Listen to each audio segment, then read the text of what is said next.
There are certain videos that I just never covered, or I forgot to cover, or I just didn't do, especially during DBT 11 when a lot of stuff grew on my life and I went back to school. But today let's talk about someone who went back to becoming a budget deck thanks to Triple Drive Booster.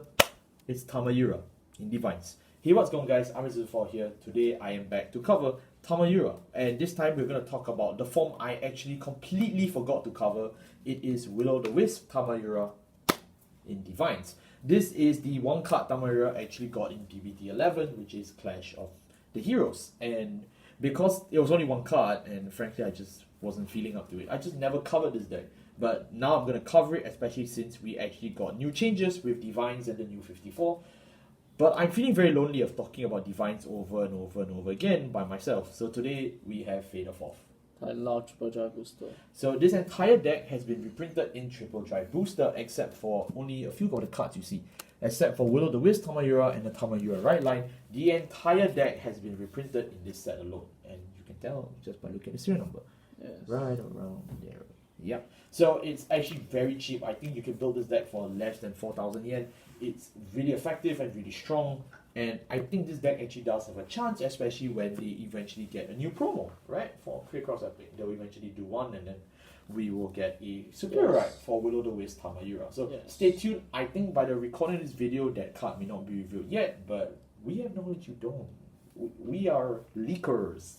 No, I'm just kidding. We're not. Okay, Lord Trawoff, we're not leakers. Alright, let's talk about the right line real quick. So you have Nine-Tailed Fox Spirit Tamayura, the generic grade D series starter. When you roll upon when you went second draw a card. Then you have in the This is in the Calm Sunlight, right? in the Calm Sunlight Tamayura, when you ride on top of the grade 0 Tamayura, you look at the top 7 cards of your deck for either a Ririmi, a Rarami, or a Fox art, and you choose one and then you only get to choose one of each. No, you only get to choose one and add it to your hand. So though you cannot add like pairs, you cannot add like all 3 of them. You see all 3, you only can add one. So this is Ririmi, This is Ririmi, and this is Rarami. They both have a grade 2 and grade 1 form. They are both a pair. One is a guy, one is a girl. Let's see if you remember which one. And all of their forms have been reprinted in Triple Drive Booster. We will go into their skills more in depth, but we've already covered most of this deck in my previous Tamayura deck profile, so you can check the link in the description. I also will leave my DivineZ Explained video in the link in the description, so you can watch that if you want to learn more about the format changes as a whole. Yes. Then of course we have Festival of Burning Tamayura. She lets you recur a direful door from your drop zone when right on top of the grade 1 Tamayura. So that's basically just the same as the Basaka, right? Like, then you have Deepening Night Tamayura. So her first skill is auto. At the beginning of your right phase, you enter Final Rush, so you gain 5,000 power. The player, gain 5,000 power. So even if you go off of this Tamayura, you still gain the 5k. I see. Yeah. That's pretty good. Yeah, all your final units have the red. The player, get the red text, and all your final units gain 5k, even if you go off of this Tamayura. That's really good. The second skill is that when she attacks Count Blast 1, you choose one card from your soul and call it. And if you have Ririmi and Rarami in your soul, you can call both of them out instead of just calling out one card. So of course you always just want to go for the 5 attacks. There's no real reason to go for the 4 attacks anymore because we play 16 copies of Direful Doors. Yep.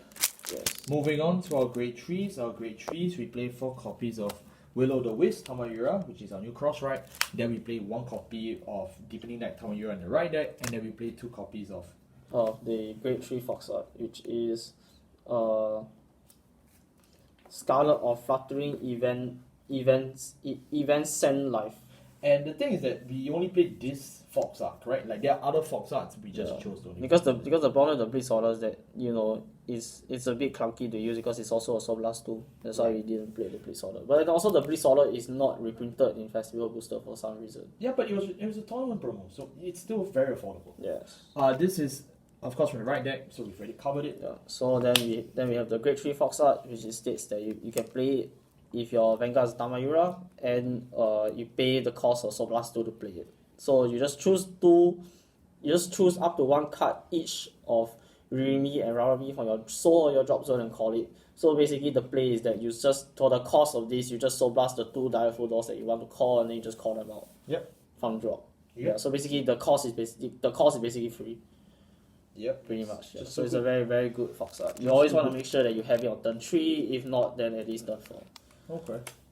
Then after that, we have Will of the Wisp Tamayura. So when she rides on top of the Deepening Night Tamayura, you search your deck or drop for any any order card, and then you add it to your hand. So yes, Any other card. So yes, you can even search out for you can add Elementarius and you. They're so strong. Then after that, her skill is that once you search for the order, then you activate Persona Right. So in total, if you combine Deepening Night Tamayura, 5k, in addition to the Persona Right, your whole front row is gaining 15k for the turn, and even further than that, when she attacks, you choose a Deepening Night Tamayura from your soul and bind it to call out one Ririmi and one Rarami from your soul out to the rear guard circle, and then both of them gain 5k. Damn. So in total, the two of them will gain 20k through the Persona Right plus the original Deepening Night Tamayura's effect. So they're hitting for very good numbers as a multi-attack deck. That's really good. And at the end of the turn, you ride back into the original Deepening Night Tamayura to do it all over again. Damn. Yeah. That's very impressive. Yeah. So overall, it's just a solid, better Persona Right, but and also it helps with consistency because your orders are actually quite strong in this deck. And searching Elementar is always good. For our grade 2s, we play 4 copies each of Direful Ririmi and Direful Rarami. And then we obviously play Festival of Burning Tamayura back in the right deck. But we've already covered it, so it's pretty much all there is to it. Both Ririmi and Rarami's grade 2 forms have the same glitter skill that requires you to have a Tamayura Vanguard, which is that when they're retired from Guardian Circle, through either intercept or you gather them from hand, they go to soul instead of going to the drop zone. And Ririmi's effect is that when she's caught on Rearguard Circle, you have a Rarami on field. You can Soul Blast 2 to choose one of your opponent's Rearguards and put it into their soul. So you're giving them resource, but it's still spot removal in case of emergencies. Just don't do it against Maelstrom. Yeah. Then we have Rarami. So his skill is that when he's placed, if you have a Rarami on the Rearguard Circle, you can Soul Blast 2 to draw a card. So both of them cost Soul Blast 2 for very important reasons. But generally, Rarami is the one that you want to go for, because draw is always good in card games, of course. What a surprise. Isn't that right, Maelstrom? Yes. Yeah. So moving on to our grade 1s, we also play a pair each of Ririmi and Rarami. So this is it's Showtime Ririmi and Ladies and Gentlemen Rarami. So ladies and gentlemen, Rarami. And then we also play 4 copies of Fujimachi Madoka. We play 4 copies of Broken Toys, Nice. which was reprinted as a rare in triple drive booster. Yes. We play 4 Perfect Guards because we want to stay alive. You can play Elementaria. Actually, you probably should play Elementaria. Just that I unfortunately cannot get another Elementaria until Quick Start decks come out. Yes, and then we play the Great One Time. Yeah, so PGs are self-explanatory. This still DVD 13D era, even though it has the 54 cards. But I mean, you always need 4 PGs no matter Yes, and then okay, I'll just go over the doors first, I guess.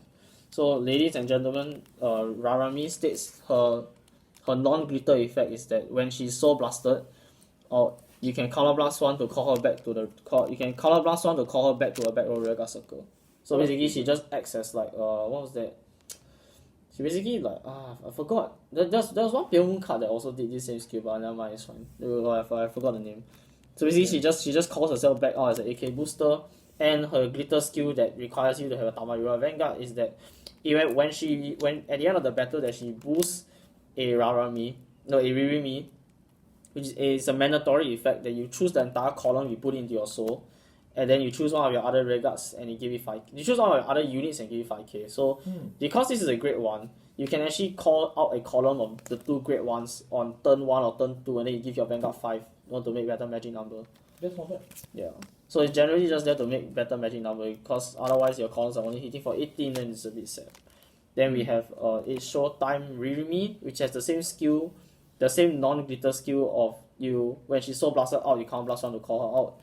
Showtime. And then her glitter effect with Tamayura is that it's the same thing, is that when at the end of the battle that she boosted a Rarami, you mandatory put the whole column into soul, and then you soul blast, and then you may soul blast 1 if you have not counter charged his turn to counter charge 1.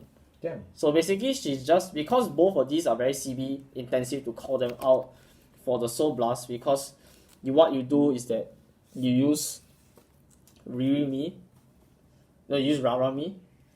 to soul blast 2, draw a card, and then you soul blast out specifically these 2 doors and then you just call them out to regular circle by playing Counterblast 2. Yeah. So what you want to do is that you want to make sure you still have Counterblast to use Tamayura's effect. So what you do is that you swing with this column. I don't think they can see. The camera is too. Yeah. So what you do basically is you want to swing with the column, then you want to tuck them all underneath soul, and then you can count charge one. Then you can still use Tamayura's effect to then call out either the column again, or you can call out 2 doors out. Yeah. Yeah. So that's usually just how it's a very simple line to play for this deck. But I mean, you still need to practice it. Yeah. And then Broken Toys is just there for our ultimate consistency promo, $20 promo card. It's not a promo, it's a rare in triple drive booster. Yeah, so thanks to Triple Drive Booster, now this card, now one of the most impactful promos that has come out in this series is now a 10-cent card. Amazing. Yeah, so it's skill. For a grade 1 or is a grade 1 normal order that is completely free to play. I think you need a Tamayura. You need a Tamayura. Yeah, you need a Tamayura Vanguard, but it's but you're otherwise gonna play this in Eugene? Of course. Oh. You can play in Dragras. Oh my god. Okay, so basically his skill is that you play it. You look at the top 7 cards of your deck. You choose up to 1 Ririmi and up to 1 Rarami from either the top 7 or your drop zone, and you put both of them into your soul. And if you search your deck, you shuffle your deck. And then once you have resolved that, if you have both Ririmi and Rarami in your soul, you draw a card. That's so insane. It's literally an Omni deck. It's a net 0, and also it gives you your 2 doors in the soul. Yeah. So it's usually very strong to see in the early game, but definitely do not search it out in the late game unless you mega break or something. But this is your main mulligan for turn 1. Yes. This is your main mulligan turn 1. You must get your hands on it. For turn 1, turn 2, I think. And then because we have 4 extra slots to play, we are just playing extra shield because until the new promo card for Tamayura comes out, so that's why we are just playing Fujimachi Madoka. His continuous skill on Regular Circle and Guardian Circle is that if your opponent has 4 more cards in drop, he gains 2,000 power and 5k shield. And if your opponent has 8 or more cards in drop, he gains an additional 5k shield.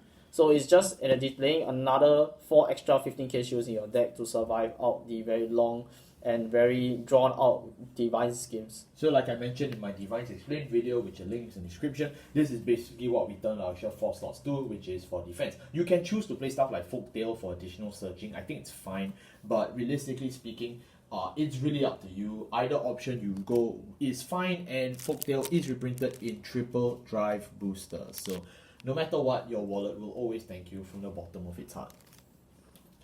Moving on to our grade zeros. Our grade zeros, you obviously play a copy of this is our grade Fox 0 Tamayura. This is the same art from Cray Cross Epic. So yes, nice to see it again. We play a total of 8 criticals. We play 4 of the effect crits, which was reprinted in triple drive booster. Because it is a soul crit, it can move to soul and give a unit 2000 power. At the end of the battle, this unit boosted, but you don't need it. It's just very cheap now, so you can't. Generally, you probably don't want to play the trigger because you want to make 15k columns, but otherwise it's still okay because it's still okay because this deck is very hungry for soul towards the end of the game. Like in the middle of the game, you have like way too much soul to do all your effects. You're gonna never run out of soul. But once you start reaching towards the end of the game and you're running out of counterblast, you're running out of resources, your soul is basically just all the doors that you want to call out, then the burning field becomes very important. We play for heal because we obviously want to stay alive. This is Vanguard.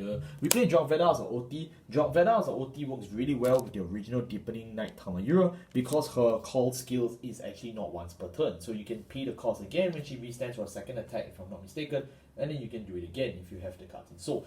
For Will the Wisp Daybreak, however, she does require you to bind the original from your soul, so you can't really use this skill again, but you can actually. It's still an additional Vanguard attack. It's still an additional Vanguard. There's really no reason why. Yeah, there's no argument against it. It's just you should be aware that you can only use the skill for Deepening Knight one more time, not for Willow the Wisp. Yes. And then lastly, we play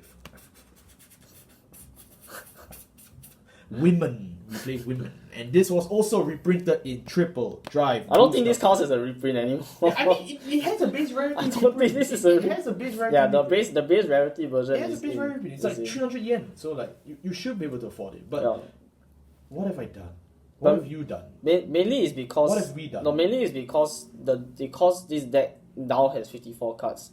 you're more often than not able to just play a full playset of all the doors, and then it means you're gonna weave all your searches there. So there's really no reason to play draws anymore. And since your front row is always full, you might as well just play the front trigger. Yeah, that's pretty fair. I mean, we will always get a front row through whenever Tamayura declares an attack. And yep, that will wrap up our Willow the Wisp Daybreak Tamayura deck profile. No, I really got nothing else to add. This deck is probably like one of the easiest, most brain dead, most beginner friendly budget D decks that you can possibly build for triple drive booster. So the fact that now it's $20 promo is now worth less than your office SIR says a lot about our society.